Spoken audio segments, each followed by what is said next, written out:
Supervisor Larson, if you were handed $5 million to spend on improving a single area of Bayview, where, what, why, and how would you do it? Man, that's fun. I think that the big one is Patty probably wrote that one because she wants me to work on the. You didn't? Okay, because I know that we've been working hard, and if we had this kind of money, we have this discussion a lot in Bayview about what we can do with that kind of money. Because as much as we love our neighborhoods, as much as I mean, I live right across the street, I'm here all the time, there's a lot you could do with that. I think one of the big ones is the Humboldt Park Band Shell. For those of you who come out here to enjoy Chill on the Hill, the basement is one where that one could get renovated pretty quickly, and that could get more use. So I think that's key. I think expanding and trying to work on a business district along KK to attract businesses would also be something that's key. There's definitely that vacant lot right across from Bella's that could end up being used, and we could have rotating bonds to get people into those areas. There is I mean, there's a lot that could be done, and I think that what we need to do instead is focus on, instead of talking about what we do if we win the lottery, is to focus on what we can do with the funds that we do have, and focus on what we can do with neighbors. And that's what I've been doing, and that's what I'll continue to do, and have those conversations about. Thank you, Chris. And Senator, your response. Well, if money just fell out of the sky, then it'd be wonderful. Question. It might be wonderful. It's out of the sky. I spent an afternoon a morning at Bayview High School the other week, helping paint corridors and tape off woodwork, and I looked at a whole lot of volunteers who came into that school to help get the brick and mortar ready for the students who were returning to school for the school year. And it would be nice to be able to take an aging institution like that now houses not only Bayview High School but also Fritchie, and get that up to speed. But I'm going to agree with something that Chris said, and you know, we got something a whole lot more valuable here than just money falling out of the sky, because this ain't going to happen. We have people who care. We have people who love this neighborhood, people who gave up their morning, gave up their afternoon to go and help get that school ready. Not because they got any money out of it, they didn't get any benefit out of it, but they care about those kids. They care about kids that go to school there, and that's something that's a whole lot more valuable than just magical money here. All right, thank you. If both of you would agree, I noted that our past president, Patty Pritchard, back there has collected some question cards. Our vice president, Terry Crane, has collected some cards. If it'd be all right with both of you gentlemen, I'd like to collect those cards now, fill them in the rest of the cards that I have here, and as we have time, if you could stay up through 8 o'clock, then we'll fun. It's not past my bedtime yet. If everybody's open to 10 as an end, let's 8 o'clock. At 8 o'clock we'll break and give each candidate their 5 minutes to close. Patty? So, let me show up. I don't know if I've seen this eventually. This is Milwaukee for all. The center pamphlet we get to cut. Nice. All right. Then the win, huh? All right, so let's see. Senator Plale, you have the question, and it is, looking at 7.9 and 8.6 in our metro area, what specific actions can you detail to turn things around for the many or underemployed of Bayview?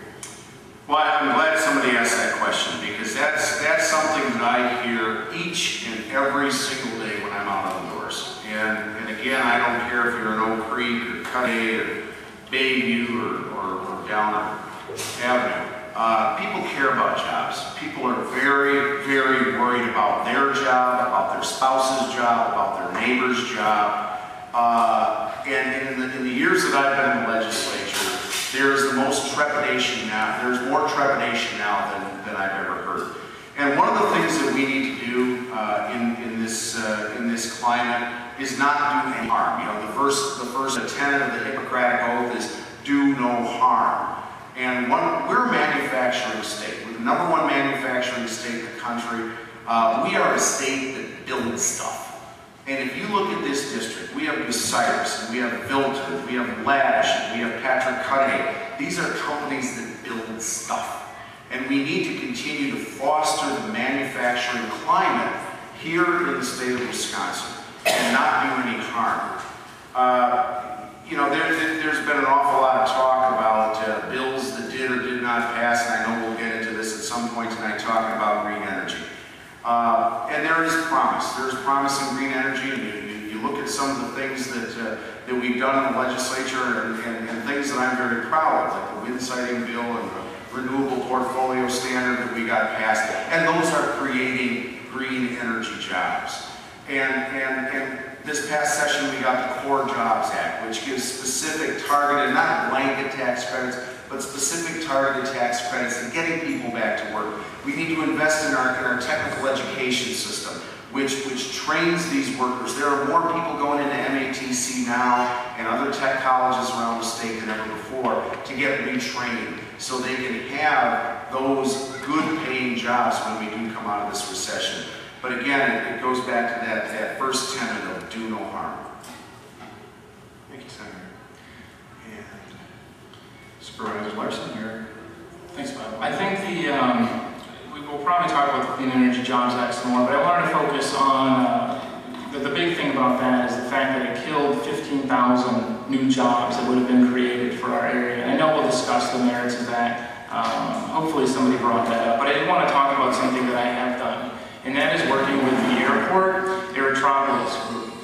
That's an area right by the airport, which might as well be called Babel, because it intersects all these different outside areas where you have the city of Milwaukee, Milwaukee County that runs the airport. On the south you have Oak Creek, and then you have St. Francis, Cudahy, South Milwaukee, and then you have Greenfield and Greendale. They're all within about 5 miles of the airport. And all of them have their own economic development group.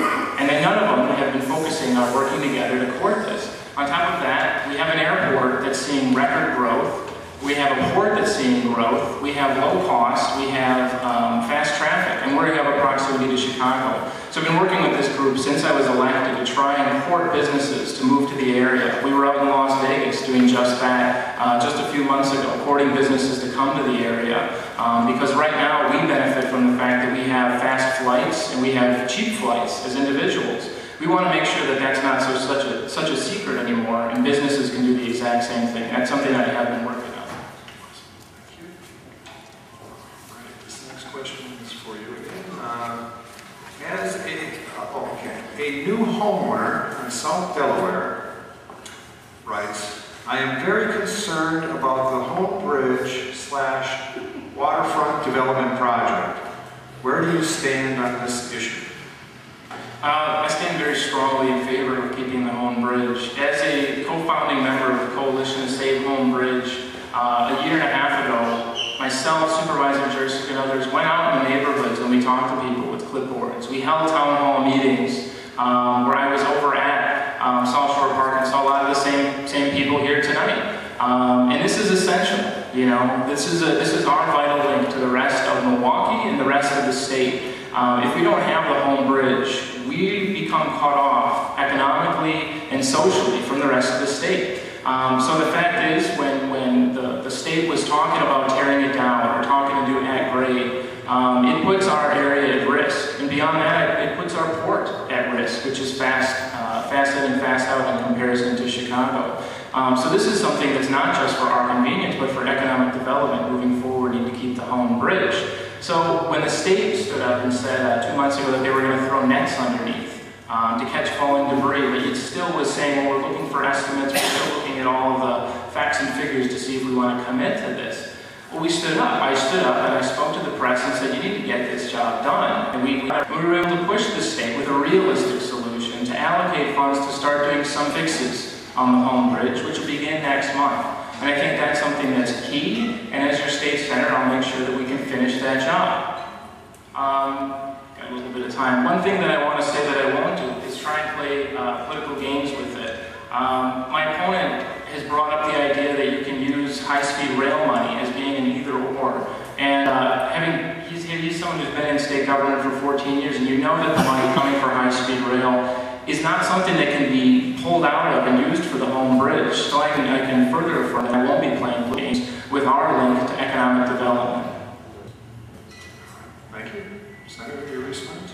Well, Chris, if you think they're fixing the home bridge, you're playing a political game. I mean, all the DOT is talking about is a shape and pave. They aren't talking about doing any type of actual structural changes to the bridge or any type of redecking. All they want to do is shave down the bumps and put a fresh layer of asphalt on it, and basically that's a $17 million Band-Aid. And I expressed loud opposition to Frank Buzalaki and saying, you know, that this is a shell game. Just to think that somehow we're fixing the bridge by just putting a new coat of asphalt on a crumbling structure doesn't make any sense. I am committed to redecking that bridge in its current footprint without bringing it down to grade level. To put it down at grade level with a drawbridge, not to mention all of those train tracks down there, it's going to take you 3 days to get from Humboldt Park down to Wisconsin Avenue. You know, and as far as political games with the federal government and using money for high-speed rail, this is about priorities. And I've been around government long enough to know that priorities come, priorities go, priorities change. Instead of investing money in something that maybe, could be, might be, someday may be a good idea, let's take that and put it into a tangible, hard, existing asset that is falling down in front of our face. And I know it's not easy, but I know that the federal government giveth, they taketh away, and they change, just like the state government. What did that do? And you know, it's a long shot, of course it is, but it raised the issue. It got people talking to say, okay, let's get some focus on the home bridge. Let's get some people talking about that bridge, redecking that bridge, and not talking about tearing that bridge down to grade level, because that would be a disaster for Bayview.